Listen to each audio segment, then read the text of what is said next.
boa tarde, sejam muito bem-vindos a mais um Fala Cientista. Aqui abordamos os mais diversos temas das variadas áreas do conhecimento, apresentando pesquisas, projetos e ações científicas produzidas em nossa universidade e que se manifestam no nosso dia a dia. Acompanhe as nossas redes sociais, participe, pois aqui você é parte do nosso programa. E no episódio de hoje, nós vamos falar sobre um trabalho de um grupo de pesquisadores da UFRN que desenvolveu uma forma de tratamento alternativo para os resíduos da indústria têxtil. Uma forma de pensar em desenvolvimento sustentável e na preservação do meio ambiente. E para iniciar, vamos assistir uma reportagem sobre o assunto. A indústria têxtil tem uma relevante representação econômica no país e no Rio Grande do Norte há tradição na área.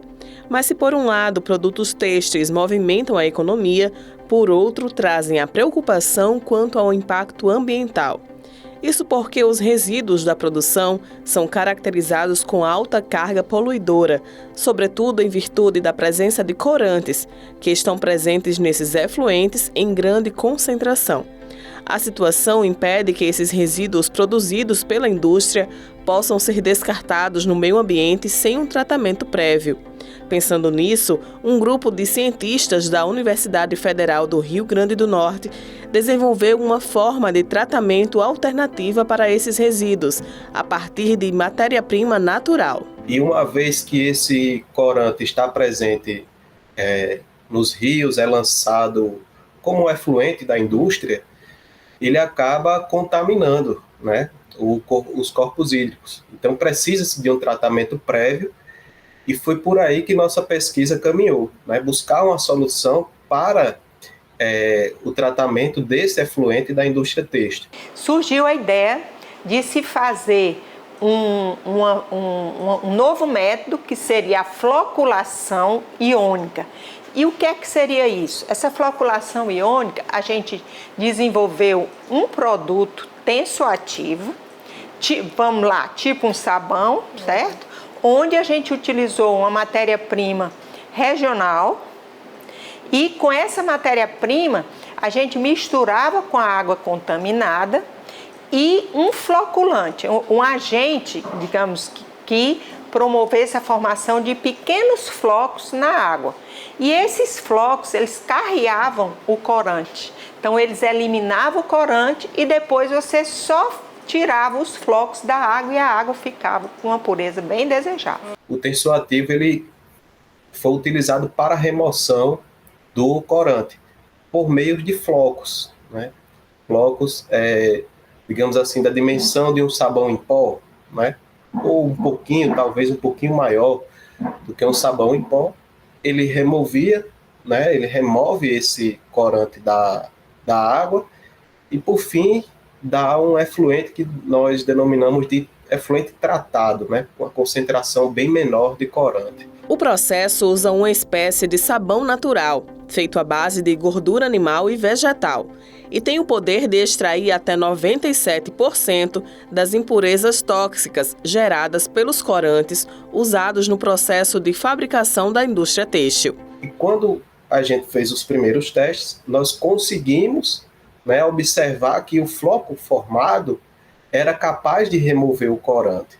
Então, a partir daí, a gente percebendo que ele tem essa capacidade de remover, nós começamos a trabalhar assim, ele funciona, então agora vamos fazer um estudo em cima, né, dessa capacidade de remoção desse floco, de tirar o corante da água, vamos ver quais fatores afetam. E aí nós fomos estudando vários fatores, como concentração do tensoativo, a concentração do corante, entre outras variáveis, outros parâmetros, né? E aí a pesquisa foi se desenvolvendo. As principais vantagens eu considero, primeiro, nós utilizamos matéria-prima regional. Aí tem duas coisas boas.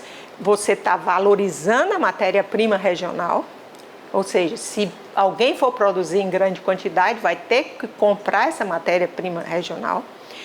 E a segunda é que, a partir de uma matéria-prima regional, a gente desenvolveu um método que é eficaz para descontaminar um efluente têxtil do seu corante, que pode ser aplicado no Brasil e no mundo de uma forma muito simples. Em março de 2022, o produto foi patenteado pelo Instituto Nacional de Propriedade Industrial. E o INPE, ele reconheceu, né, a sua aplicação, tem aplicabilidade industrial. Porque como foi concedida uma patente, qualquer empresa que queira usar o método tem que ter autorização da universidade e do grupo que desenvolveu. Um projeto muito relevante para a natureza e para toda a sociedade. Mas será que as pessoas refletem sobre esse tema? Será que elas sabem a origem e os processos que envolvem a produção de tecidos? Qual a primeira imagem que vem à sua cabeça quando alguém fala a palavra tecido? Aposto que foi roupa, não é mesmo? Mas você já parou para imaginar quantas etapas ela passa até chegar ao seu corpo? Os tecidos que utilizamos em roupas, acessórios e até mesmo nas máscaras que têm sido utilizadas durante a pandemia passam por um processo de transformação. E é dentro da indústria têxtil que esse processo começa, transformando fibras em fios e os fios em tecido. Interessante, não é mesmo? Mas as curiosidades não param por aí. Apesar de importante, a atuação da indústria têxtil pode gerar resíduos poluentes para o nosso meio ambiente, como por exemplo os corantes. E já que o assunto de hoje é esse, nós estamos aqui no maior centro comercial de Natal, o Alecrim, para conferir as dúvidas das pessoas sobre o assunto. Vamos lá? Vai comprar uma roupa, além do preço, o que te leva a comprar, escolher? Algodão, né, pelo conforto térmico, e tecido. Eu gosto mais do tecido algodão, tá bastante caro, mas eu só uso mais ele. O cetim também eu gosto, a viscose. Mudar o guarda-roupa sempre, é o modo brasileiro. Tem que ter algo que me chama a atenção. Por exemplo, nesse momento eu estou comprando aquela camisa lá, que eu ia passando, vi na vitrine e ela me impressionou. E eu achei que ficaria bem legal em mim. Eu levo em consideração a qualidade, né? Parou para pensar nas etapas de transformação do tecido em roupa até eles chegarem ao seu corpo? Não, nunca cheguei. Não, nunca parei para analisar. Não. Professora Tereza, a repórter perguntou às pessoas na rua se elas conhecem o processo de produção, né, dos tecidos. E muitas pessoas não sabem que esses processos geram uma carga poluidora. Então, quais seriam os principais poluentes da indústria têxtil? Olha, na indústria têxtil, o processo ele se inicia com a fabricação do fio, depois do fio a tecelagem, e depois da tecelagem eles têm a pigmentação, ou seja, eles colocam diferentes tipos de corantes para dar cores diferentes, estampas diferentes ao tecido fabricado. Tem várias fases poluidoras. Tem a fase de poluição no tratamento do tecido, que às vezes libera alguns metais pesados, algumas coisas que poluem o efluente, ou seja, a água que vai para o aterro, né, sanitário. Mas o que chama mais atenção, principalmente do leigo, é a questão do corante, ou seja, é a cor. Por quê? Porque o corante, por mais que eles coloquem na quantidade menor possível para colorir o tecido, eles nunca conseguem absorver 100% do corante.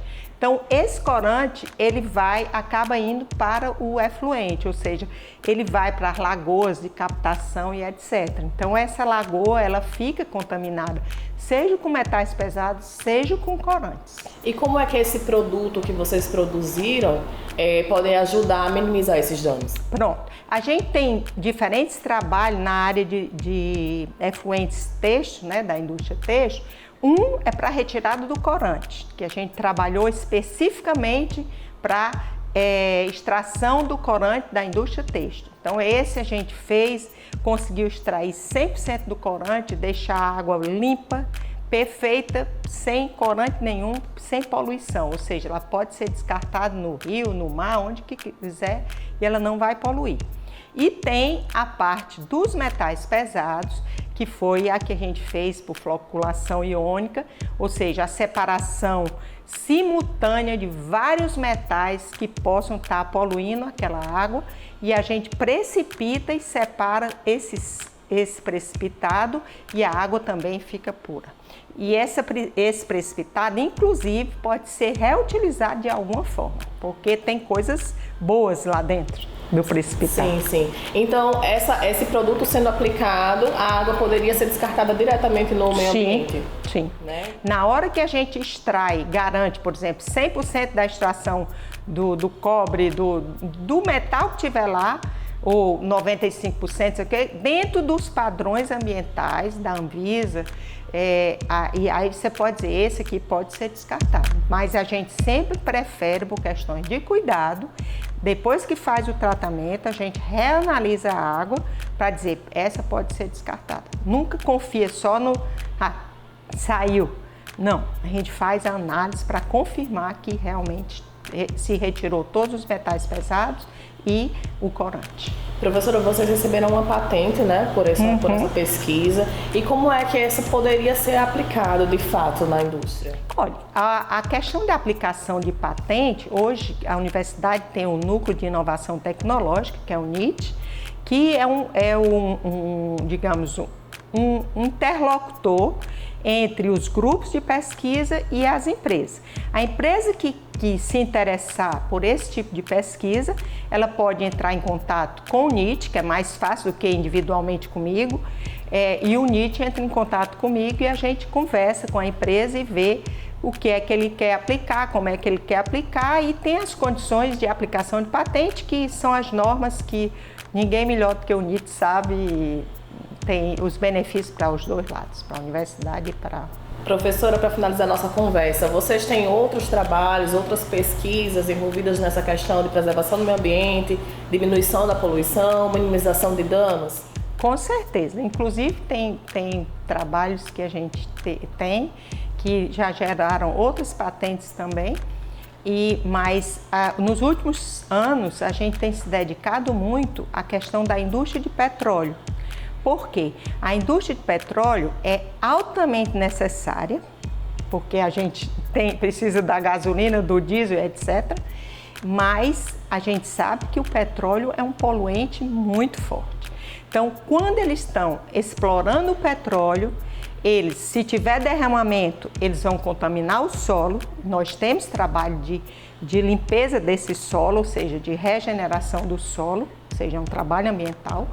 Mas também eles têm, na produção, sai o petróleo, mas antes de sair do petróleo, sai o que a gente chama água produzida de petróleo, que é uma água que, além de ter um pouco do óleo, que é do petróleo, ela também tem muitos metais pesados. E nós fizemos diferentes trabalhos, inclusive tem patentes nessa área depositada, que a gente consegue tratar essa água produzida de petróleo, seja para ser reutilizada na reinjeção, para quando eles vão produzir o petróleo, seja para ir para o meio ambiente. Então, são trabalhos, a preocupação ambiental, hoje quem trabalha em tecnologia, em química, não pode esquecer que o meio ambiente tem que estar junto com as pesquisas, porque não adianta eu fazer uma pesquisa belíssima se eu vou estar contaminando o meio ambiente.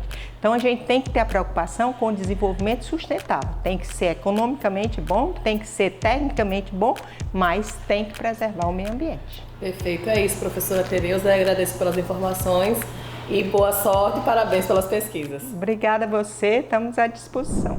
O desenvolvimento sustentável, a indústria têxtil são mesmo assuntos bastante extensos e repletos de indagações. Ainda bem que aqui no Fala Cientista temos um momento inteiro super descontraído, dedicado a curiosidades. Então não saia daí que o Sabia Não é logo depois do intervalo.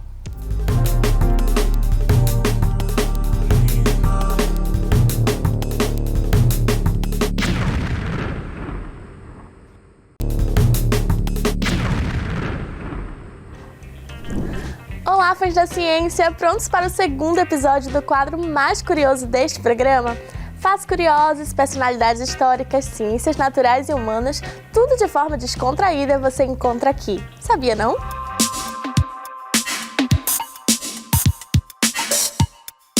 Hoje vamos falar sobre a indústria têxtil.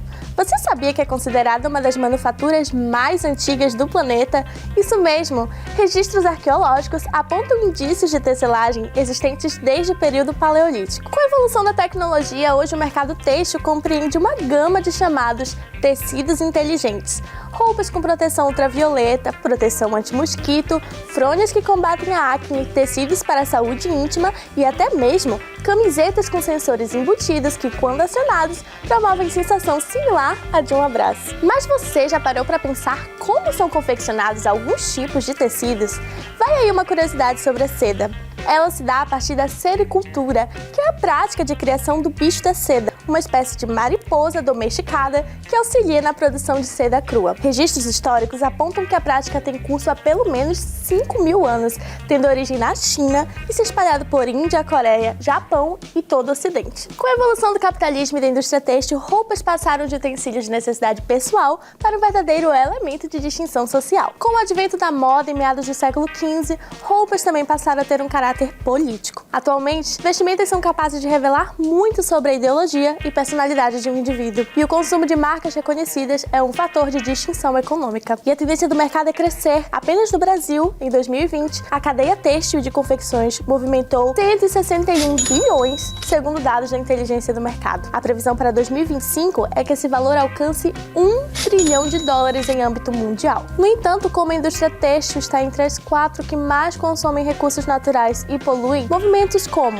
moda sustentável e minimalismo oferecem uma vertente mais preocupada com os impactos ambientais e sociais desse setor. A moda sustentável é uma iniciativa que acompanha todos os processos de uma peça, desde sua confecção, mão de obra, distribuição, reciclagem, enquanto o minimalismo é um posicionamento de optar por menos peças em tecidos mais duráveis no guarda-roupa. Gostou das informações? O tema do Sabia Não de hoje foi a indústria têxtil, mas tem muito assunto legal pela frente, aguardando os próximos episódios. Para não perder nenhum, segue as redes sociais da TVURN e não perca as exibições do Fala Cientista.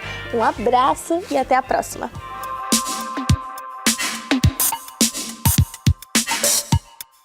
Muito interessante, não é mesmo? Eu não sabia que existiam camisetas com sensação de abraço. Que bacana, né? E você sabia? Então deixa seu comentário lá no Instagram da TV Universitária. O Sabia Não também está por lá com muito conteúdo interativo. No programa de hoje, nós vimos sobre a indústria têxtil e um projeto desenvolvido por cientistas da UFRN para minimizar os impactos ambientais, através de uma substância que remove os corantes da água descartada pelo setor. O Fala Cientista de hoje fica por aqui. Este e todos os episódios do programa estão disponíveis no nosso canal do YouTube. Acompanhe as nossas redes sociais e interaja, você também faz parte do nosso programa. Até a próxima semana!